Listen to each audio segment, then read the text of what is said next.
We wanted to save a little bit of time for questions, and to really launch that, I have just like one question for each of you, and then I thought we'd open it up to the audience for some questions. Rebecca, if folks in the audience would like a little bit more information about delivery, where do you think would be the best way or source for that information? And that's kind of question number one. But question number two is, have you seen some campuses that have really made significant change over a short period of time, utilizing a little bit more rigorous implementation strategy?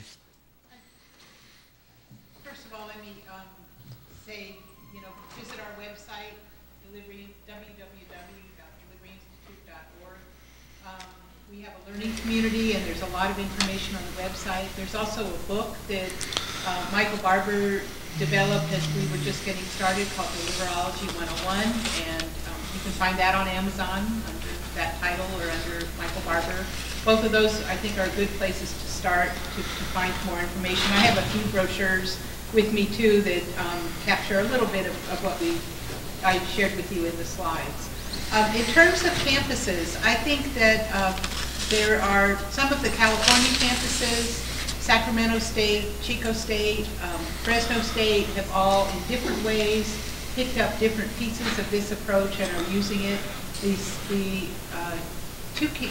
four campuses in the University of Missouri system all have delivery teams that are actively involved. I think Kansas City and St. Louis are two that have done some especially strong work and are seeing very good results. So those are a few that I've mentioned to start with, and we're hoping to put some Kentucky campuses on that list pretty quickly. Great, great. I appreciate that. EJ, you've been at this for a number of months in terms of kind of wrapping delivery, although you don't use the word delivery in terms of your strategic planning efforts and just really integrating these. What kind of advice would you give in terms of just to faculty or staff out there in terms of getting this a little bit more rigorous implementation methodology off the ground? I think for us it was a matter of getting people involved early on. But I think if it comes and it's if the plan is kind of delivered to someone and says, hey, just sign off on this, this is what we're going to do. I think getting people involved early on with a very early draft of the plan, taking stock, one of the things that's really motivating is taking stock of what we're already doing. And we put together a list of all of the initiatives we were doing that were, even though we weren't saying explicitly this is for to increase the number of bachelor's degrees, but we had a lot of good things going on. So it wasn't like inventing the wheel. It was saying, here are all the good things we're doing. Let's formalize these. Let's make sure that they're working together. And let's make sure that we have folks. I mean, it's maddening for people who work with students face-to-face on a daily basis to have somebody develop a plan for what they're supposed to do that doesn't take into account all that they know. So I think getting frontline people involved early on is absolutely critical. They know so much more about what the obstacles students face and the things that can be done to help students. So I think getting those folks involved early on and then saying, here's what we're doing already. How does this fit into our targets that we're setting? Sure. And Carla, for you, folks are going to be taking back a lot of good ideas from the conference and others that they have, current programs that they're working on already, maybe some new initiatives or programs coming down the line. What advice could you give them in terms of capturing leadership's attention and helping them build the momentum in terms of their program moving forward and helping with student success? Well, first of all, I would hope that student success would emanate not only from the top down, but the bottom up. I think it requires support at every level. And I'm not familiar with anybody in the state who isn't well aware of the Student Success Initiative, whether they're at this conference or not. So I think what I would do is learn everything I could about the process and know your data. If you are looking at it from a department or a college level, then know where you stand on students who persist, how many majors you have, how many people are you graduating. What is your own dashboard? If you don't already have a dashboard, then I think that's a good place to start. because I believe that at any level, data and results speak volumes.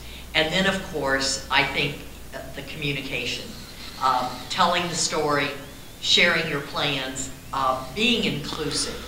And I think that's one of the beauties of our Connect the Dots group, is that everybody's pretty much on a level playing field in that group.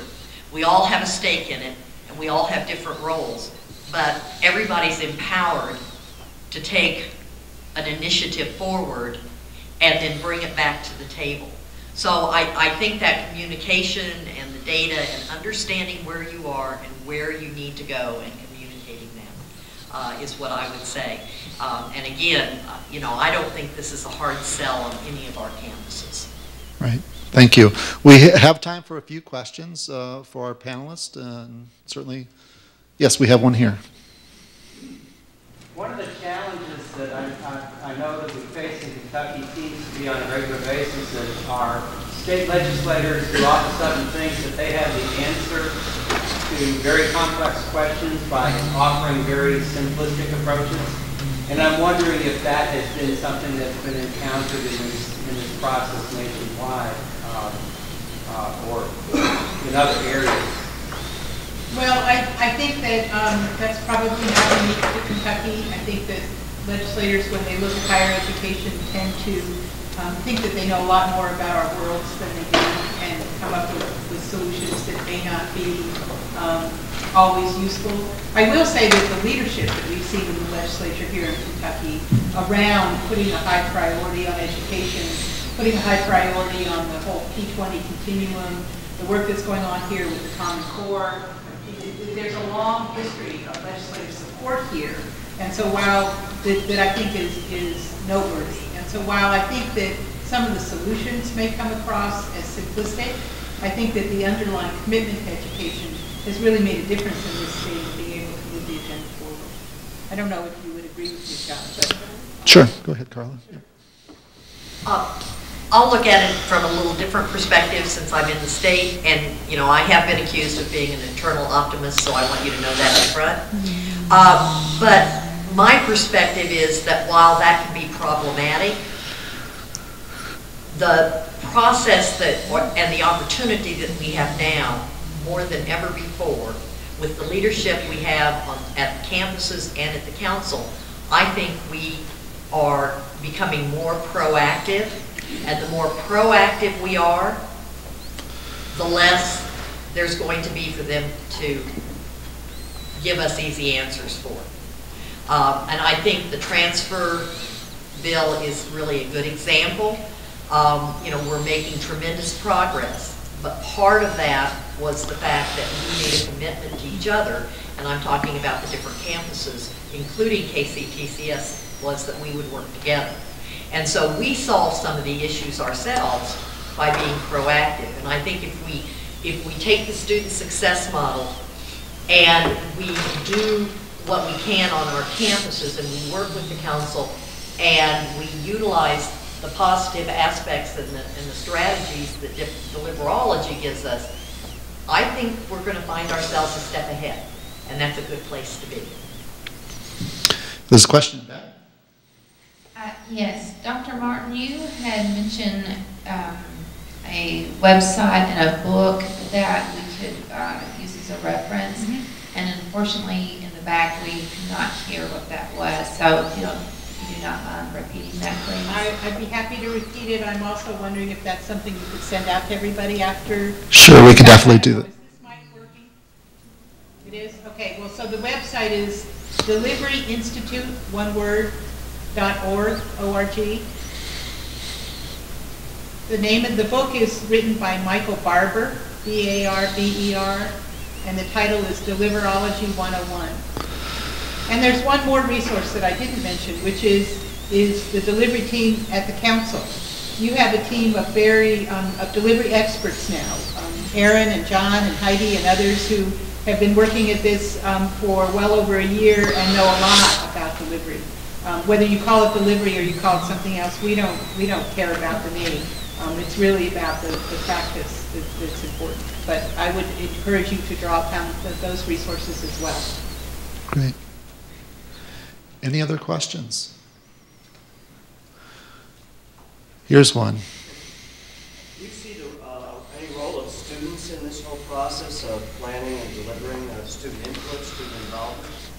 I think that student input is very important. I think a very important part of the data gathering process is hearing directly from the students. So at the campus level, we have found that focus groups, making sure that you're not only looking at the numbers, that you're looking for the story underneath the numbers, that you're understanding the perspectives, can be a very important force.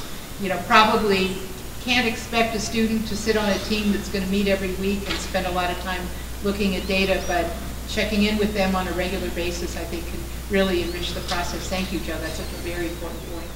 We do have on our implementation team that I mentioned in the talk, we do have a student representative who does come every week from student government. And actually, they've been, I mean, they can kind of raise their hand and say, hey, this is not, you know, so there's some initiatives that our student government areas come up with that are really valuable in terms of student success. And so we found that representation on that implementation team to be really valuable.